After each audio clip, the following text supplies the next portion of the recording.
Onde Gen Z erigeri guchokera maandamano ntuku ya rojo. Minister wa MIUNDA Alice Wahome ni aboritie gutigira gutina winyangia bointo bya mwingi zabura gwa kujerirwe KIUMIA KITHIRU. Nkuruki minister ojo na augite thirikari kethirwo na kagita ga komo kagukinyaniria mirandi ya witi na mbere ni untu gutethirwa na MBECA kumania na gutewa kwa finance bill. ARITIE kagita kakuriungira kari NTEERE chia Nairobi South tora tuguta ne Anthony Kadhenya.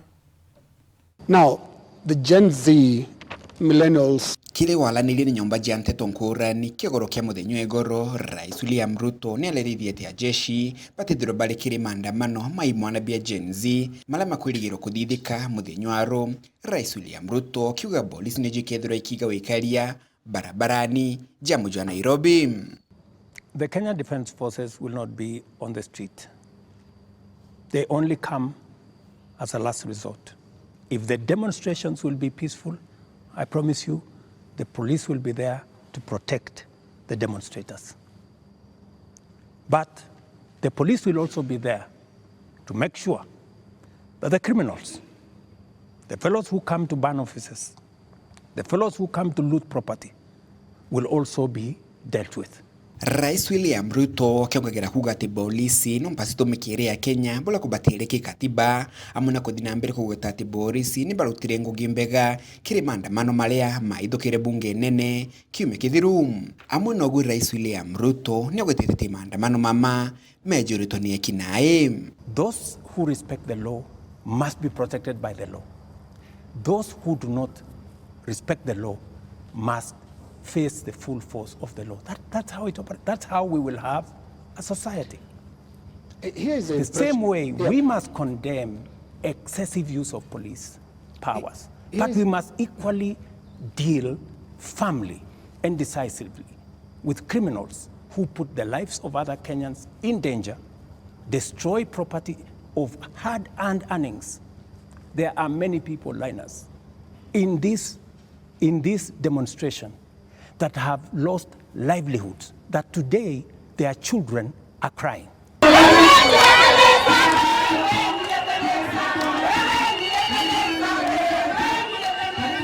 Waziri wa migunda Alice Wahome na wakeumagire muthenyo omde hele waziri wa mbele yake kwaliri maandamano mama na kuli mwana bibi ya Gen Z gutigira kwina maandamano maokiri na THIIRI na matema wanangi bwa into janto.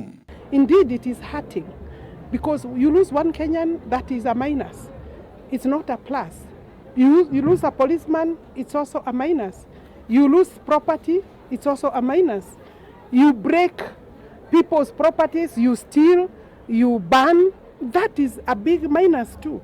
So let us also as media try to balance and call for peaceful demonstration, but also condemn loss of life because of careless police, but also call and condemn those who are using demonstrations to cause havoc and anarchy. Kile wala nile bobo muthenyo egoro Rais William Ruto wala ugini miradi mingi lela limibanga ne thirikari yaomba gukwama nyuma ya gutejanirwo kwa muswada wa kigina amona oguna ugite thirikari leo no mpasie ko bere kigina gya trilioni 1 kienda kuingia mibango emwe ya thirikari nene. Mialie ni Rais William Ruto kigwato kwa mbaru ni waziri Alice Wahome. We have reduced the cost of living. We have done many things, even in the context of all the challenges that we have had.